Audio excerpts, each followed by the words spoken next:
আচ্ছা, ড্রাইভে video upload দিবেন কিভাবে? তো আপনার এখানে ড্রাইভ অপশনে যাবেন, এখান থেকে ড্রাইভে যাবেন। ড্রাইভে গেলে হচ্ছে এরকম পাবেন, ঠিক আছে?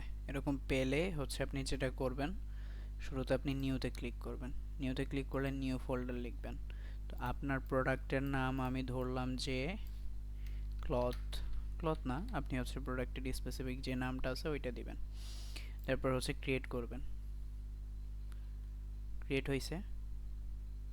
এখানে দেখেন এখন ক্লথটা চলে আসবে। হ্যাঁ, এই যে ক্লথটা, ঠিক আছে? তো এটাতে যাবেন। গেলাম। যাওয়ার পর হচ্ছে আমি কি করব, এই যে এখানে বাটনটা আছে না, এখানে আপলোড করবেন। এখানে এসে নিউ ফোল্ডার দিবেন না, এবার দিবেন হচ্ছে ফাইল আপলোড। ফাইল আপলোড দিলে মনে করেন আমার প্রোডাক্ট ইমেজ এটা, সরি, এটা, এটা, এটা। তো আমি হচ্ছে ওপেন করব।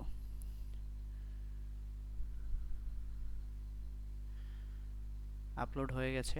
এই তিনটে হচ্ছে আমার ক্লথের হচ্ছে প্রোডাক্ট। তো এবার আপনি ব্যাকে আসবেন। এসে আমার হচ্ছে আপনি আমার সাথে শেয়ার করবেন কোনটা, ক্লথটা। তো ক্লথে হচ্ছে থ্রি ডটে ক্লিক করবেন।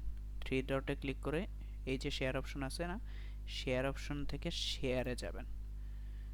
শেয়ারে গেলে আপনি দেখবেন নিচে লেখা আছে রেস্ট্রিক্টেড। আপনি চাইলে আমাকে অ্যাড করে দিতে পারেন, বাট এখানে আরও সহজে করা যায় আমাকে অ্যাড করা ছাড়া। এখানে রেস্ট্রিক্টেড না দিয়ে any own with this link এটা যদি দেন, সেক্ষেত্রে হচ্ছে কী হবে, আপনার এভাবে আসবে। তো আপনি চাইলে হচ্ছে এডিটর অ্যাক্সেস দিয়ে দিতে পারেন। অ্যাক্সেস দিলে আপনি ডান করবেন। ডান করার আগে অবশ্যই কপি লিঙ্ক করবেন। কপি লিঙ্ক করে এটা যে কোনো জায়গায় হচ্ছে পেস্ট মেসেঞ্জারে বা ডকে হচ্ছে পেস্ট করে আমাকে হচ্ছে দিয়ে দিলেই হচ্ছে আমি পেয়ে যাব।